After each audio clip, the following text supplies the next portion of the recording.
अस्सलामुअलैकुम everyone, welcome back to another video. आज की इस वीडियो में दोबारा से बात करेंगे चैप्टर नंबर 3 के अंदर 3.3 के अंदर डेटा टाइप्स के बारे में। What are the data types.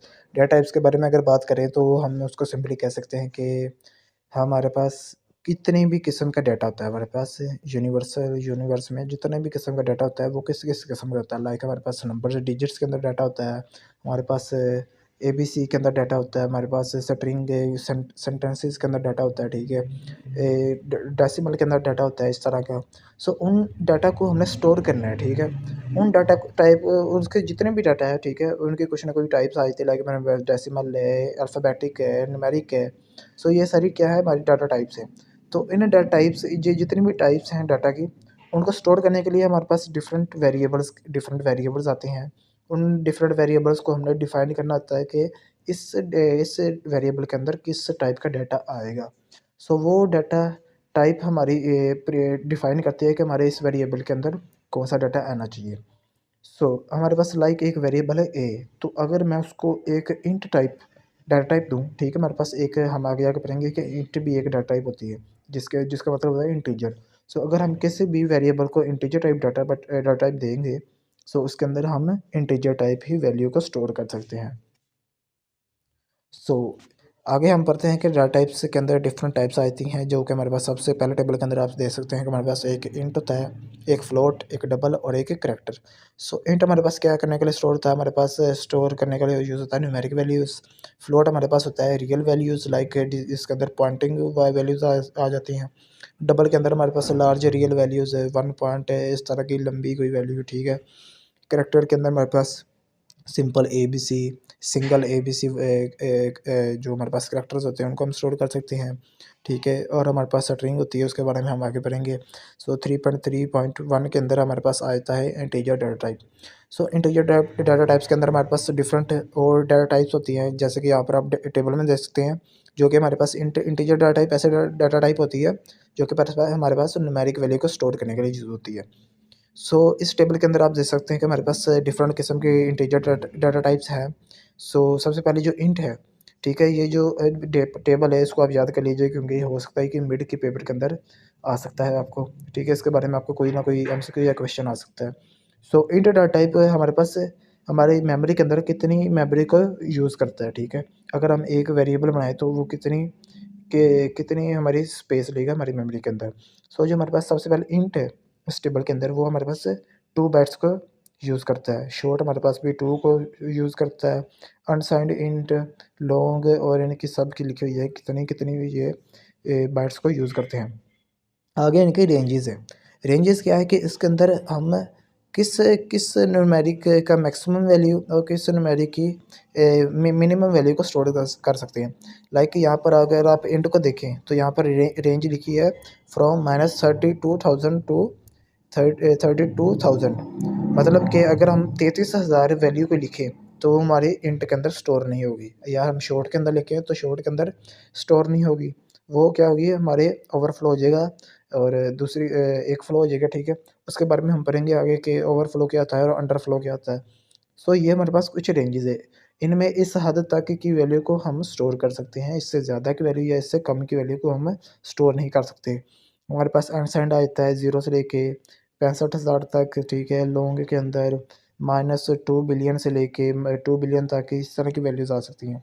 Next हम पढ़ते हैं हमारे पास 3.3.2 के अंदर रियल डाटा टाइप्स, जिसके अंदर हमारे पास फ्लोट आती है, डबल आती है, लॉन्ग आ जाती है, लॉन्ग डबल।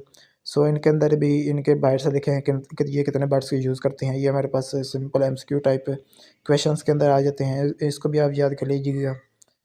थर्ड हमारे पास 3.3.3 के अंदर हमारे पास करैक्टर डाटा टाइप आ जाती है, ठीक है। इसकी भी वही है। इसके अंदर एक एग्जांपल अगर आप देख लें तो क्या किया हुआ है, इसके अंदर एक एग्जांपल तो आप देख सकते हैं कि हैशटैग इंक्लूड, और इसके बाद एक मेन फंक्शन के अंदर क्या किया है, 3 डाटा टाइप्स बनाई हैं। एक है CH1, CH2 and some. CH1 के अंदर ए को स्टोर किया है, CH2 के अंदर 2 को स्टोर किया है, और सिंपली इन्होंने आउटपुट दिखाया है। और यहाँ पर इसके आउटपुट आप देख सकते हैं कि characters are A B. Next हम पढ़ रहे हैं कि इंटीजर ओवरफ्लो और इंटीजर अंडरफ्लो क्या होता है। जैसे कि हमने ऊपर पढ़ा कि हमारे पास इंटीजर, शॉर्ट, इस तरह की जो डाटा टाइप्स हैं उनकी कोई ना कोई रेंज होती है, ठीक है। वो उससे ज़्यादा की वैल्यू और उससे कम की वैल्यू को स्टोर नहीं कर सकते। तो उसी के मुताबिक हमारे पास यहाँ पर ओवरफ्लो और अंडरफ्लो आ जाता है कि ओवरफ्लो क्या आता है। ओवरफ्लो वाले के बारे में पढ़ते हैं कि overflow occurs when the value assigned on a integer variable is more than the maximum value possible value।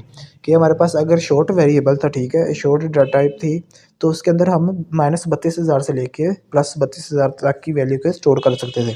अगर हम 32,000 मतलब 32,000 से ज़्यादा की वैल्यू को स्टोर करें, लाइक हम करते हैं 33,000 की वैल्यू को स्टोर, तो वो क्या होगा, उसकी मैक्सिमम वैल्यू से ज़्यादा हो जाएगी, क्योंकि मैक्सिमम वैल्यू उसकी 32,000, ठीक है, 32,000 समथिंग कुछ है उसकी।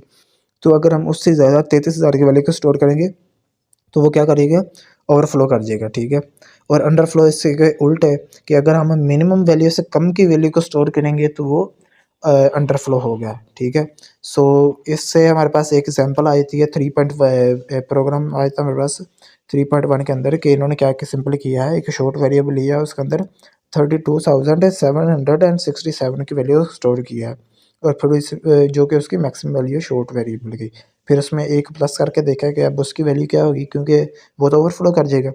तो हम भी इसको अपने कंपाइलर पर करके देखते हैं कि इसकी असल में क्या वैल्यू। तो सबसे पहले मैं यहाँ पर सिंपल जो उसका इंडेक्स है वो मैं लिख लेता हूँ, आयोस्ट्रीम,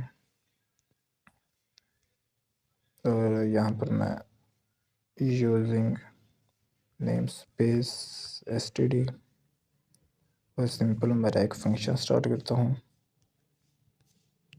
इस फंक्शन के अंदर मैं पहले तो रिटर्न कर लेता हूँ, कुछ रिटर्न मुझे कुछ नहीं चाहिए, तो मैं ज़ीरो रख लेता हूँ। तो यहाँ पर मैं क्या करता हूँ, जल्दी जल्दी से हम एक वेरिएबल बनाते हैं जो कि जिसके डाटा टाइप क्या होगी, शॉर्ट, और उसका नाम हम ए रख देते हैं। अब ए क्या है, हमने ऊपर पढ़ा था आइडेंटिफायर होता है। सो इसके अंदर मैं क्या करता हूँ, इसकी मैक्सिमम वैल्यू को स्टोर करता हूँ। मैक्सिमम वैल्यू इसकी क्या थी, 32,767 इसकी वैल्यू थी मैक्सिमम। तो इसको पहले हम सी आउट करवा के देखते हैं, मतलब प्रिंट करवा के देखते हैं।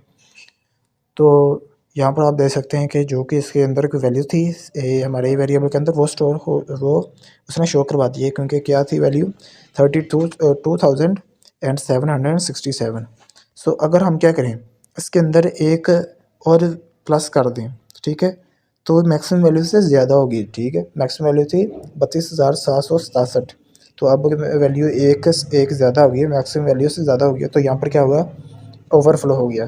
तो यहाँ पर अगर मैं रन करके देखूँ, तो यहाँ पर क्या होगा, ओवरफ्लो हो गया, और वो हमारी जो मिनिमम वैल्यू है वो हम उससे नीचे की तरफ चला गया। इसको हम ओवरफ्लो कह देते हैं। अगर हम अंडरफ्लो करें, लाइक हम इधर वैल्यू स्टोर करें -32,000, और यहाँ पर उससे एक और माइनस कर दें, बल्कि यहाँ पर क्या करें, यहाँ पर एक और हम वैल्यू को कर दें, तो यहाँ पर क्या होगा, अंडरफ्लो हो जाएगा। मिनिमम वैल्यू से हमने ज़्यादा कर दी है, तो यहाँ पर अगर हम सी आउट करवाएं उस वैल्यू को, यहाँ पर आप देख सकते हैं कि ये अंडरफ्लो हो रहा है और वैल्यू नीचे की तरफ चली गई है, मिनिमम से नीचे की तरफ जा रही है। तो ये था हमारे पास कंसेप्ट कि हमारे पास ओवरफ्लो और अंडरफ्लो क्या होता है। सो हमारे पास प्रोग्राम 3.1 भी हो चुका है। नेक्स्ट हम बात करते हैं, हमारे पास 3.5 के अंदर साइंटिफिक और एक्सपोनेंशियल नोटेशंस आ जाती हैं। ये हमारे पास सिर्फ कंसेप्ट के लिए है, इसके मुताबिक कोई मतलब हमारे जो मिड पेपर के अंदर कोई क्वेश्चन नहीं आएगा, ना ही हमारे पास फाइनल पेपर के अंदर कोई क्वेश्चन आएगा, तो इसको हम वैसे ही छोड़ देते हैं। नेक्स्ट